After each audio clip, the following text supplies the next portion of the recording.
Welcome to the Transportation Channel, coming to you from ITS America Conference and Expo right here in Detroit. I'm joined today with Walton Fehr. He is a member of the ASX, which is a Michigan-based company that's building eVTOLs, which that is an electric vertical takeoff and landing aircraft for those who aren't familiar with that. So thank you so much for joining me, and I'm just going to open up with asking you to introduce yourself. Okay, thank you for that introduction. And my background is actually in automotive electronics and communication-based technology that you see showcased here at the event, Connected Intelligent Transportation.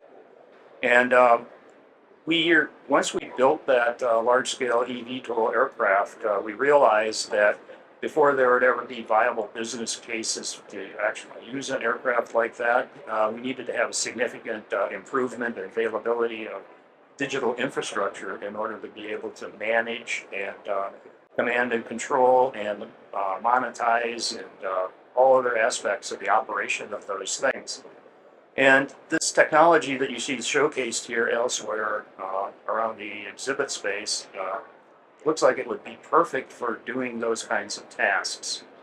It's available, it's been very heavily developed by the automotive industry and the surface transportation infrastructure owner operators, and with heavy influence and resources from the U.S. Department of Transportation.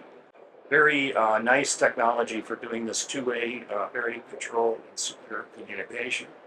And we're trying to introduce it into the low altitude airspace so that we can continue to have that benefit and have it up in that airspace where these things are going to be operating. And then it naturally interacts with and allows you to coordinate with surface transportation, because there's going to be a lot of that kind of interaction between air and ground vehicles eventually. For our viewers who may not have as much familiarity of what these aircraft look like and how they operate, could you, before we get into the connecting, which I'm very excited to, like how does this connect with what's happening on the ground? What does this aircraft actually do, and how does it work? Okay, the aircraft that are in this particular airspace and this type of aircraft have a number of different jobs that they can do. One of the things that most people are familiar with now is that there are several companies, including our friends at Amazon, that are doing experiments with package delivery using those kind of vehicles. Several others in the Michigan area are doing pilots of that kind of an activity. Another thing that a lot of transportation people do with these kind of aircraft are infrastructure maintenance and management, where they use them to like inspect bridges or roadways or other places where they have a lot of ground to cover, not necessarily staff with time to do it using surface vehicles. And then the last one that people are very familiar with here in the Detroit area is that emergency services people are starting to use them as a first responder. Several communities within the Detroit area, I think Dearborn is one of them, and maybe others, that actually are getting a fleet of these kind of aircraft that as soon as they have a report of an incident, they can dispatch one of these aircraft to the scene using the sensors on the aircraft, do an assessment of what's happening at the scene. Is it a multiple car crash? Is it a small fire, big fire? So they know how to dispatch their ground resources appropriately. Yeah, so what you've described are use cases that are around freight and movement of services. You've talked about now public safety, and I think a lot of what people start hearing in the news around these are that quick movement of people too. But Okay. I think the description that you put it in is probably the likely order of adoption. Right, right. The movement of people will take a little bit longer because anytime you have humans in an aircraft, the certification and requirements for the aircraft itself and the operation of the aircraft are much more stringent than if you're doing freight or just a sensor platform. So I know you have some flying experience, and I know your President John is a pilot himself. How do you think that experience shapes the way you think about the safety aspect that you were just talking about? Okay, we have to be very cognizant of all of the safety requirements because we are certified pilots, and that requires the level of training and understanding of air operation safety requirements and the requirements for the aircraft that take part in that activity. Very cool. You know, one of the things that might help bring this home too is along some of the examples. If someone is sitting in traffic right now on I-75, right? Like, how does having this ability of movement in the air alongside movement on ground going to help that system operate better? Okay, well, one of the things that we hope happen with this kind of movement is some of that traffic actually moves up into the air, like small package delivery, for example, is one way that people don't really think about it. But if you weren't delivering that package with an air vehicle, it would be dispatched in a ground vehicle. So that's one more car with a contract driver in it hauling that package around, or a delivery van. Yeah. So if you can take some of that load off of the transportation system, and then eventually when these people transport type of aircraft become practical, that's another way of getting surface transportation off of the road. And you started the conversation and we were talking about what companies like yours need from the infrastructure itself in order to operate and make the business case. So help us understand what some of those needs are that you have for the infrastructure. Okay, that's the interesting tie-in with whatever else is happening around us here at this event. Yeah. Because the technology that we're using for communication is something that was born out of the auto industry and roadway operators. And they're planning to deploy infrastructure in order to support things like vehicle-to-vehicle crash avoidance or intersection efficiency and safety improvements. Once they install that infrastructure equipment, that infrastructure becomes available in the low-altitude airspace as well. It actually works a lot better up in the air than it does close to the ground. So now we have them installing extensive infrastructure to support this kind of communication. It now becomes available for use in managing these aircraft as well. As you've been on the floor these last couple of days and hearing the discussions, what are some things that you're most excited about that's happening right now? Well, the stuff that we're doing actually seems to be something that we're introducing to this group. And again, we are creating the kind of vehicle equipment that is the right size, weight, and power consumption for small aircraft, and doing things like this that are much more appropriate and somewhat more advanced than you see in the typical automotive type of vehicle equipment. Well, tell me more about what that is in your hand. I think it says Edge Node. So is that Right. This is one of the parts of our AeroNet product concept, and people can find out more about the whole suite of elements of this concept at our website, aeronetutm.com, and we welcome people to come there and find out more about it, because again, we've been developing this kind of quietly in the background, verifying that it does have this potential to perform all of this communication activity before we started introducing it to people. Now that they're hearing about it and the ability to integrate air vehicles and also ground robots and a lot of other things like that that currently aren't part of what they all are looking at, they become a lot more excited about the use of the medium.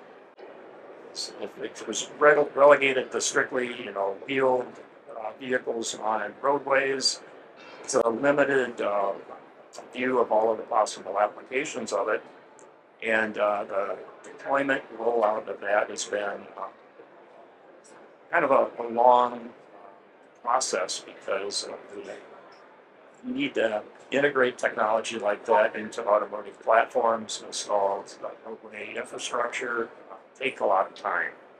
So having this more faster moving kind of technology, the UAV, uncrewed aerial vehicles, maybe something that helps accelerate that whole introduction of the medium itself. So you spend a lot of time at the federal level and understanding how, decision makers think about transportation, right?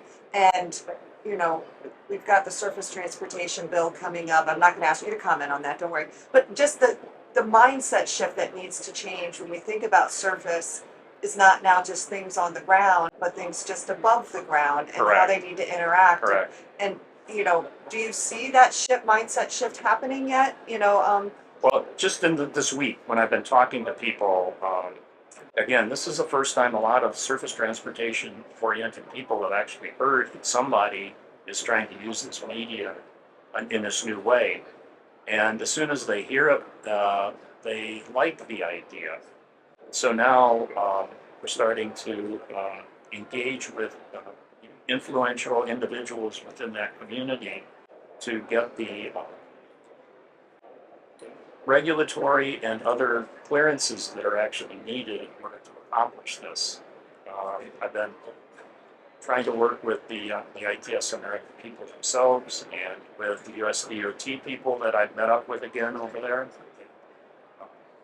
Make them aware of this possibility so that we can get the things in place that we need in order to do a proper large-scale evaluation of it. The things I wanted to make a little bit of a turn to is around some of the interest coming from the defense side in the things that you're doing at ASX.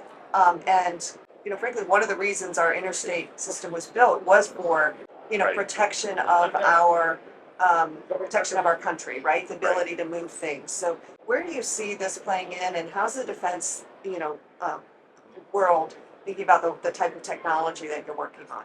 Okay, again, that's another example of where the large-scale aircraft that Airspace Experience Technologies developed is something that was of large interest to the military for that cargo and personnel movement ability. And now that we're working on this communication-based technology to support the operation of that, they are very much interested in that as well. There's an area of research within the Department of the Air Force related to Joint All-Domain Command and Control. And we have a small business grant from them to introduce this technology to them and learn their requirements for the use of this. And we're going to be participating in a large-scale activity with them later this summer. Very cool. Now, I mentioned at the beginning, we're sitting here in Detroit right now, home of the cars, right? Is there something about the culture and the manufacturing culture of Michigan, of Detroit, that works well with this idea of now moving that into the air? Yeah, there's so many things that have been very well developed for the automotive industry and for the roadway surface transportation industries here in Michigan that are available. The communication technology that's the heart of this whole ability to connect these vehicles into the connected intelligent transportation came from the auto industry. And there are people here in Detroit who have the ability to build this very high density kind of electronic device because they're building them all the time right now as auto parts. And so finding suppliers that can do the assembly, fabrication of that, but there's 3 or 4 of them that you can pick right here in Detroit area.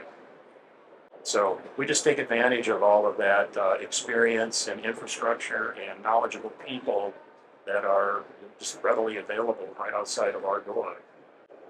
That's awesome. So if you were to picture 5 years from now, we come back, ITSA is celebrating its 35 years. If we come back when it's 40 years, what do you think our conversation might look like at that time? Well, it's going to look a little bit different because it's no longer going to be car and roadway centric here. You're going to see people that have figured out how to successfully integrate, ground robots into, the operating environment in the city and be able to, effectively manage and make sure that they work well with the regular surface transportation. You're going to see a lot of people who are working on these air vehicle service type of industry, are showing how they can interact with surface transportation, how first responders can make use of this to greatly improve the efficiency and deployment of their resources. I think a lot of the show is going to be, that aspect, how all of this multimodal transportation can come together, all kind of built around this common communication need, common data exchange that everybody understands can make. I think we should come back here and have the conversation. I think it's very what's happening at the pace right now. The pace of change within connected intelligent transportation has been increased. We think this will accelerate that and accelerate bringing benefit to transportation. I think you're right. Well, I vision is a great. I for your time, Walt, and the conversation. The future is about that freight, people, the public safety, making sure that can be an effective way. Any last thoughts before? No, that's a good way to sum it. Yeah. And common communication medium, data exchange that everybody participate in and dedicated space, so they're not worried about sharing it with all licensed users, other things like that. It's available. I think it's going to be something that causes a lot of this. It's a conversation around the use of. I mentioned you guys spent time in telecom, so I thought about this a lot. But a lot of things keep working out there, figuring it. But I think what's happening with the education network is such across the U.S. is such an important part of this connected transportation. So, right. Yeah, I know that the U.S. DOT has instituted some new advanced research in the availability of the modern cellular infrastructure. It may be something that becomes a very useful companion to what we're doing once we figure out how to balance loads between other uses of that infrastructure and the availability that you have when you have a dedicated meeting. It really does speak to that. It's not like one part of this ecosystem that can solve this problem, right? It's going to take the auto manufacturers, the eVTOL manufacturers, the infrastructure owners, the communication networks, the energy to all come together and say, we need to solve this together. And I see that happening around here too. It's very energizing. Well, thank you so much. And thank you as well to everyone who watches the Transportation Channel. And we look forward to continuing this conversation around the future of transportation operations, infrastructure, and mobility innovation. This has been a production of the Transportation Channel. Thank you.